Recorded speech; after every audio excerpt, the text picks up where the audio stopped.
Bueno, vamos a hablar de qué pasó con México este año. Para hacerlo, pues hemos invitado a la mesa de trabajo de Reporte de la Noche a un querido amigo, usted ya lo conoce, estuvo con nosotros hace algunas semanas, Alejandro García Medina. ¿Cómo estás, Alex, economista? Muchas gracias, Juan Pablo, y gracias por por esta oportunidad, ¿no?, de poder platicar. Feliz Navidad, Alex. Igual, feliz Navidad, Juan Pablo. Bueno, pues y se viene ya el 2023 con muchas sorpresas, con buenas y malas noticias en muchos ámbitos. En el económico que vamos a tratar, pues ya analizaremos el próximo año. Pero si te parece, pues iniciamos esta plática. Me parece muy importante que junto con el auditorio podamos entender qué pasó este 2022. Venimos de una pandemia que convulsionó al mundo, que puso en vilo muchas economías, y a México pues no le fue tan mal este año. Te preguntaría, ¿qué expectativa, recordemos, tenían las grandes financieras calificadoras sobre México? ¿Cuánto iba a crecer aproximadamente? ¿Cómo estaba el panorama, digamos, a finales de 2021 para saber qué iba a pasar en 2022 en México? Creo que comienzas muy bien mencionando que lo que vivimos en el 21, en el 22 y lo que vamos a vivir en el 23 tiene, digamos, sus orígenes en la forma en la que tratamos económicamente a esta pandemia. Muchos economistas mencionan que lidiamos con una pandemia en el 2020, pero ahora estamos lidiando con otra pandemia, que es la pandemia inflacionaria, okay, ¿no? Y esto tiene que ver con cómo las grandes potencias trataron, digamos, este tema, ¿no? Pero antes de entrar justo en eso, porque yo creo que es importante ir desmenuzando esto para entender bien lo que vamos a ver en los próximos años. Para los analistas tenían en promedio un 1.8%, okay, estimaban que México iba a crecer un 1.8%. Esto no fue así. México está muy cercano a crecer 3%. Es probable que supere el 3% por un pequeño margen de 3.1%, pero eso nos habla entonces de una economía que es robusta. Sí, claro, o sea, estamos hablando de que creció casi, vamos a decir que casi el doble de lo que se estimaba, que me parece una cosa bastante buena. Obviamente, el doble del crecimiento que se esperaba, no el doble de la economía. Sería una bendición, cosa increíble. Pero esto es importante señalarlo porque México está apenas recuperando los niveles, claro, que perdimos en el 2019. Okay. Antes, digamos que de tirar completamente las campanas al vuelo, tenemos aquí un efecto rebote, que a diferencia de muchos otros países, a México, digamos, le tomó más tiempo, claro, ¿no? Y entonces ahí es en donde se vuelve importante ver qué tratamiento de la crisis hicieron los demás países. Por ejemplo, sí, Estados Unidos, Europa. Estados Unidos, Europa, lo que priorizaron fue que su economía no descendiera tan abruptamente, ¿no? Ellos lo que analizaron fue que se iba a tener, digamos, un problema de liquidez. Es decir, durante un tiempo la gente iba a estar guardada en sus casas y por lo tanto, pues no iban a tener esos ingresos, por lo tanto el gobierno tenía que soltar todo el dinero para poder que el poder adquisitivo de esas personas no se viera mermado. Claro. Hablamos pues de gente que trabajaba en restaurantes, cines. ¿Y qué hacía? ¿Le daban dinero a la gente casi para consumir, para bienes de consumo básicos? En Estados Unidos hay un término que se llama dinero de helicóptero, que hace digamos que la imagen de que el gobierno le da cheques, le da dinero a cada ciudadano por el simple hecho, a cada persona por el simple hecho de habitar en el territorio norteamericano. Eso es uno de los fenómenos que tenemos detrás de las remesas. Hay otro fenómeno también, como el hecho de que el mercado de trabajo de Estados Unidos está muy apretado, ¿no? Que hay mucha gente hay muy poca gente que quiera trabajar, ¿no? Pero bueno, el punto es que Estados Unidos comienza una expansión monetaria tan fuerte, de esto casi no se habla mucho, pero tan fuerte que 1 de cada 5 dólares que está hoy en circulación se imprimió entre el 2020 y el 2021. Es una cantidad muy grande de dinero. Y esto está detrás del fenómeno inflacionario que tenemos y que hemos vivido durante el 21 y durante el 22. Digamos que a nivel global, sin entrar a México, el fenómeno inflacionario se explica sobre todo por ello. Principalmente por eso. ¿Por qué? Porque el gobierno genera estos apoyos, la gente entonces tiene mucho dinero para consumir, pero recordando la cuarentena, la gente por más dinero que tenga, no puede ir al cine, no puede ir a los restaurantes, probablemente no va a poder viajar, sí, no puede hacer uso realmente de ese dinero. ¿Qué hace la gente con ese dinero? Primero, aumenta su ahorro. El ahorro de los norteamericanos estaba en 8% antes de la pandemia, okay, y el ahorro llega ya a niveles del 14%. Entonces aumenta muy fuerte el ahorro. No solo eso, recordamos por ejemplo, las grandes valuaciones de Tesla, por ejemplo, y el gran boom de las criptomonedas. Sí. La gente metía su dinero ahí. Pero no solo eso, también, pues ya si vas a estar mucho tiempo en casa, pues te compras una mejor computadora, te compras juguetes, claro, algo. Cuestiones tecnológicas, y mucho sí, de eso se produce en el sudeste asiático, se produce en China. Entonces, las cadenas de suministro que están diseñadas para subir 5, 6% según va creciendo la economía mundial, de repente tienen aumentos de 20%, 50%, que fue lo que vimos en el aumento del famoso e-commerce o comercio claro, electrónico. Tenemos entonces todo ese gran aumento y los puertos se empiezan a llenar, se empiezan a congestionar. Tenemos imágenes de puertos que los barcos no podían descargar. Y luego en Estados Unidos y en el mundo hay un fenómeno que hay muy pocos traileros, hay muy pocos personas que lleven los bienes de un lado a otro.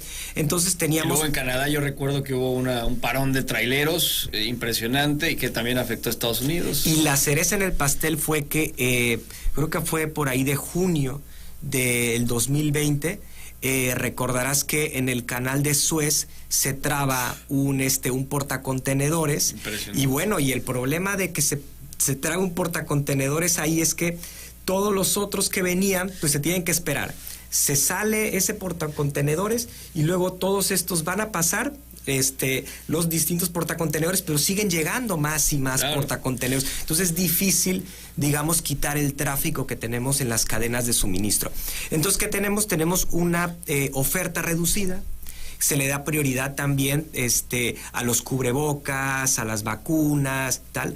Y entonces los precios de los bienes empiezan a subir porque tenemos una oferta reducida, pero tenemos gente con mucho dinero, principalmente en las naciones avanzadas. Sí. México hace un tratamiento distinto de la crisis. México lee esto no como un problema de liquidez, sino como un problema de restricciones de consumo. Es decir, no importa cuánto dinero te dé yo a ti, si tú no vas a poder ir al cine, no vas a poder ir a los restaurantes, no lo vas a poder gastar. Ese tratamiento tiene consecuencias. Tiene la consecuencia de que claro que México cayó. En ese momento la gente, mucha gente se va a ver en la necesidad de ver qué hace, ¿no? Pero no hay exceso de dinero en el mercado. No hay exceso de dinero en el mercado, la inflación, digamos, provocada de esa forma, pero no solamente la inflación. Estados Unidos en ese momento baja su tasa de interés. Cuando bajas tu tasa de interés, lo que haces es que haces el crédito, el pedir deuda, lo haces más barato. Entonces la gente pues pedía más deuda. Pero por otro lado también Estados Unidos, el gobierno decide aumentar su deuda. ¿Para qué? Pues para dar todos este tipo de apoyos, para fortalecer a la economía. Entonces las naciones avanzadas terminan con una deuda altísima. Creo que ya hemos platicado en este espacio, pero la deuda de Estados Unidos está arriba del 120%.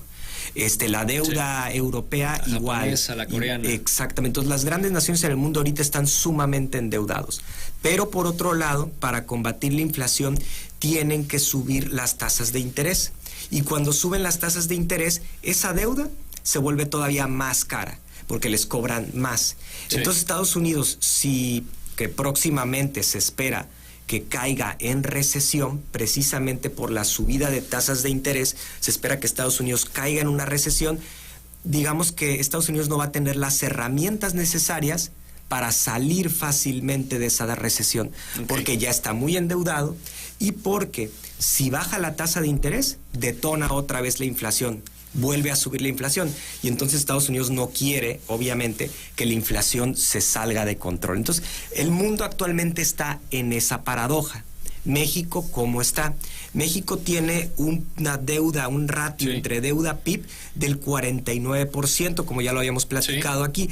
Y para el 2023 se espera un paquete económico con un mayor gasto, casi 20% en términos nominales, ¿no? Entonces México, digamos, ya está metiendo el acelerador en el gasto, va a aumentar la deuda, pero en realidad la va a aumentar al 51% aproximadamente, nada que ver con las otras naciones. Entonces, yo creo que aquí el gran mensaje, la gran lección económica tiene que ver con cómo crecer, porque hemos estado obsesionados en el mundo entero por no disminuir en el crecimiento, por no tener por tener crecimientos fuertes, y eso es importantísimo para la población, porque significa más empleos, gente con más poder adquisitivo. Pero si vas a crecer a costa de inflación y a costa de deuda, pues al final vas a terminar pagando los platos rotos, ¿no? Y eso es lo que vemos alrededor del mundo. México tiene, si quieres entramos un poco más a eso, pero tiene un efecto muy interesante, que además de estos factores macroeconómicos de prudencia, tenemos el tema de las inversiones extranjeras, que están registrando récord en inversión extranjera por un efecto que le denominan nearshoring o costa amigable. Y esto de amigable tiene que ver porque Estados Unidos tiene un conflicto comercial con China. Desde hace mucho tiempo, a partir de los años 80, Estados Unidos decide mudar, y Estados Unidos y las grandes naciones deciden llevar sus fábricas a China y al sudeste asiático. Obviamente China empieza a crecer mucho. Y ahora que China le está disputando a Estados Unidos en el terreno tecnológico, militar y económico, pues ya no les hace mucha gracia a los norteamericanos eso. Entonces Estados Unidos y las grandes potencias están sacando su producción de China y llevándola a otros países. Pero si te paras desde el lado de los inversionistas y los empresarios norteamericanos, ¿qué opciones tienes? ¿Estados Unidos? Pero en Estados Unidos casi no hay trabajadores. Hay anécdotas que esta cadena famosa de pizzas, Papa John's, que les está financiando la universidad a la gente con tal de que trabajen en su cadena, para que te des una idea de los pocos trabajadores que hay en Estados Unidos. Entonces, puedes irte a Estados Unidos, puedes irte a Canadá o puedes irte a México. Entonces, México se vuelve un lugar obvio para los empresarios para aterrizar. Dejamos un poco de ser el país de la maquila, para empezar a tener otra. ¿Qué tipo de empresas están llegando a México? Esa es una gran pregunta. México ha ido diversificando su economía y haciéndola cada vez más compleja. Si vemos... ¿Te parece? Vamos a hacer una breve pausa y entramos en el tema. Hablamos sobre si estas decisiones del gobierno federal fueron circunstanciales o, en tu opinión, fueron bien ideadas por Arturo Herrera, Rogelio de la O, o fue algo que le atinaron, porque pues uno nos explica cómo en otros países pues hicieron no lo contrario, pero tuvieron otra estrategia y están viendo las dificultades. También hablamos sobre el superpeso, hablamos sobre estas inversiones extranjeras directas hacia México y sobre las previsiones hacia 2023. Buenísimo. Bueno, regresamos después de la pausa.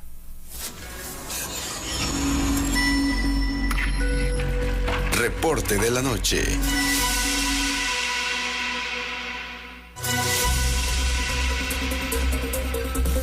7:34. Seguimos en esta conversación, este análisis con el economista Alejandro García Medina. Pues la verdad que muy interesante lo que hemos, que hemos hablado, lo que has hablado, Alex, que bueno, pues ya nos diste yo creo que puede servir incluso para que en unos años explique un poco cuál fue el resultado de la pandemia del COVID-19, esto que nos acabas de contar, pues para darnos cuenta de las afectaciones. Digo, no todo fue la salud, que creo que fue lo más lamentable, sino la economía. Y un poco eso es lo que siento que defendía el presidente López Obrador. No cerremos restaurantes, no cerremos tales cosas.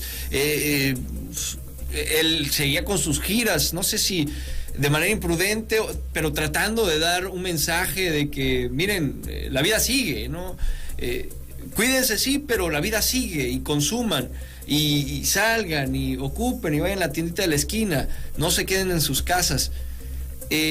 No sé si fue, ahora que lo veo bajo los términos que me comentas, una imprudencia, sin duda alguna, de echar rienda suelta, pues tiene implicaciones en la salud, y bueno, ahí están las cifras. Pero también está la otra parte económica, que puede acabar con muchas vidas de manera indirecta si no se atiende bien.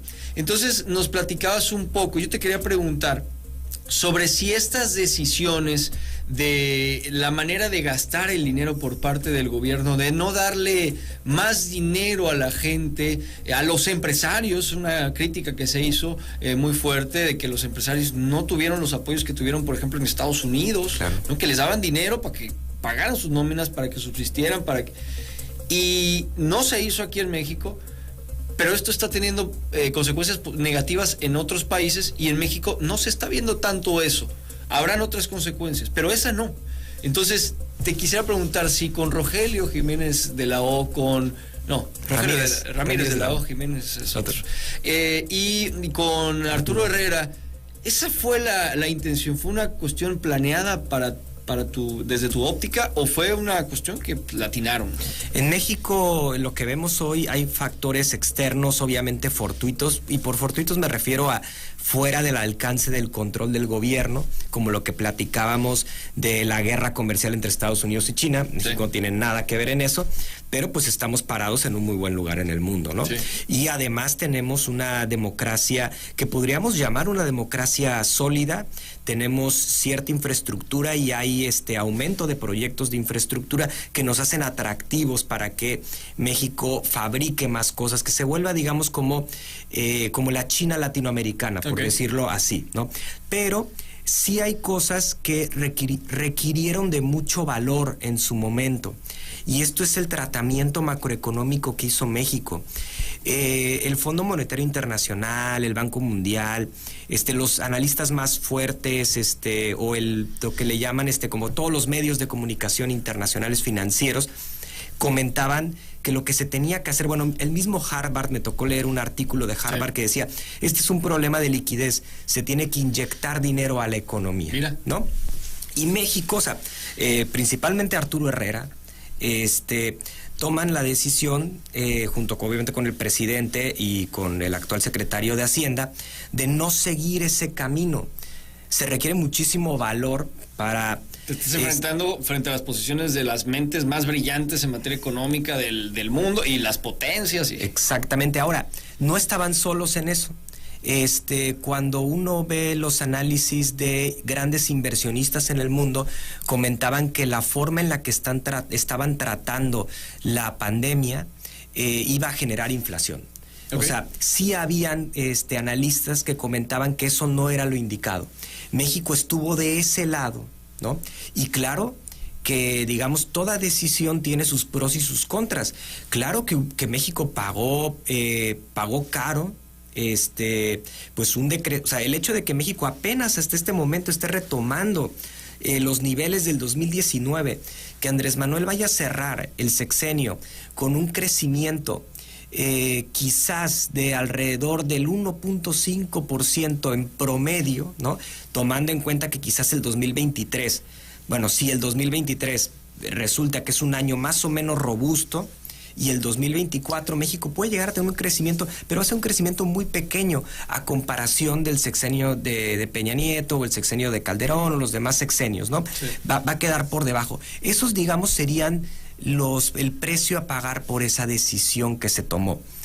La gran fuerza que México tiene, y no lo digo yo, hay un reporte de parte de uno de los bancos más fuertes de Suiza, que se llama UBS, que comenta, se titula algo así como México, un remanso de calma en un mar tormentoso. Sí, me tocó verlo. Sí. Que ese reporte lo que comenta es que, bueno, México tiene una baja deuda, tiene una alta tasa de interés, tiene un peso bastante fuerte, y entonces se vuelve sumamente atractivo. Entonces, lo que México, digamos, que hizo, o estamos viendo, es que México está listo para tener un crecimiento sano de aquí en los siguientes años y aprovechar, perdón, la coyuntura macroeconómica, la coyuntura de guerra comercial entre China y Estados Unidos. Ya, hay dos temas que, bueno, has tocado de manera, digamos, del tangente, ¿no? Que es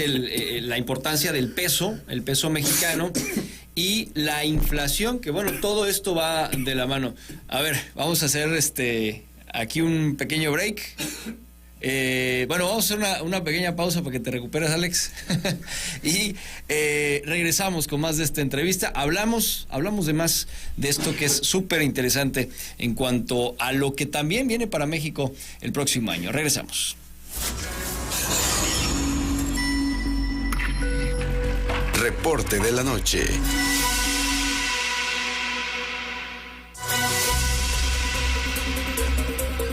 Ya faltan 17 minutos para las 8 de la noche. Bueno, pues hemos recuperado aquí a Alejandro.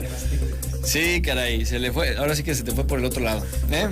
Bueno, pues estamos platicando el tema de las previsiones para el 2023. Pues ya pasamos por todo lo que sucedió en la pandemia y ahora vamos a platicar, porque, a ver, yo voy a poner un calificativo y tú corrígeme.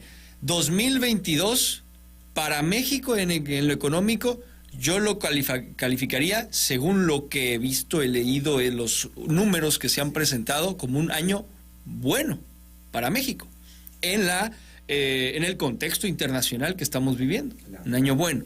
Entonces, pero viene 2023. Como que hay un corte de caja, aunque pues un día es domingo y el siguiente es lunes, como cualquier día del año, pero cambia el año y se cierra un periodo para abrir otro. Y se esperan cambios significativos a nivel internacional, Alex. Sí,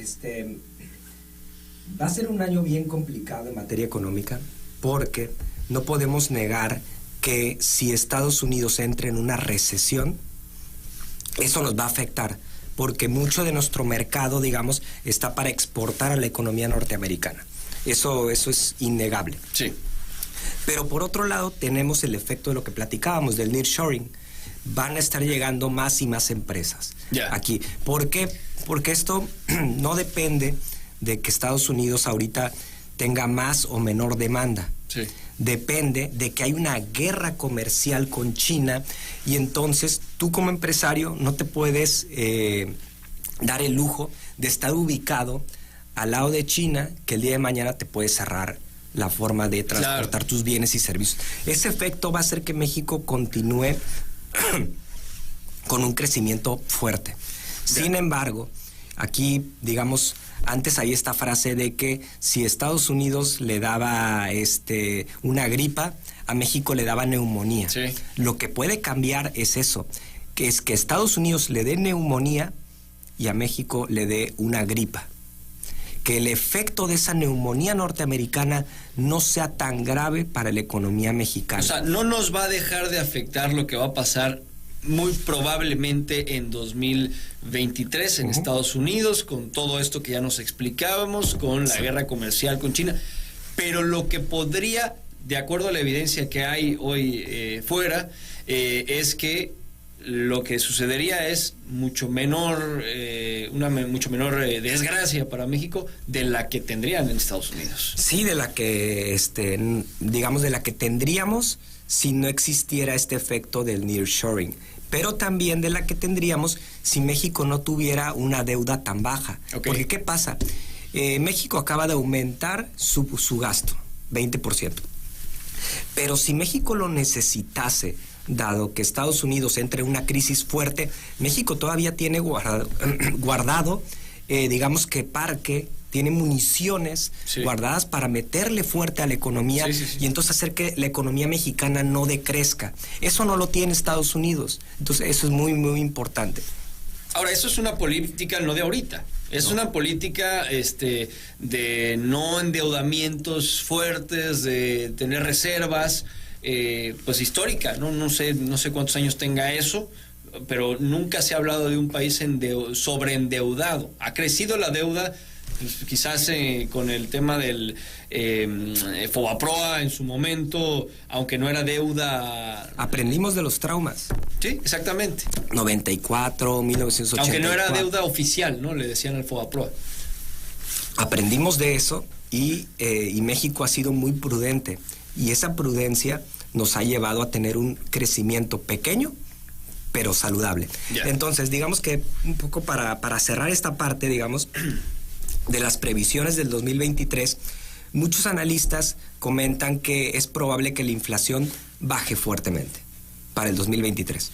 O sea, estamos en el 8%, 8.5, 8% este año. El próximo año lo cerraremos al, ¿qué? ¿5? Y esa es la parte importante. Analistas prevén que llegue esto alrededor del 5%, 4% para el próximo año. Okay. Si eso sucede, estaríamos hablando de que Estados Unidos tendría una crisis muy fuerte. ¿Por qué? Porque para reducir la inflación se necesita reducir la demanda de bienes y servicios, sí. Y de reducir la demanda de bienes y servicios significa reducir el Producto Interno Bruto de un país. El país tiene que producir menos porque hay menor demanda, y entonces si Estados Unidos entra a una recesión, habría un decrecimiento de la inflación. Si Estados Unidos entra en una recesión chiquitita, ¿sí?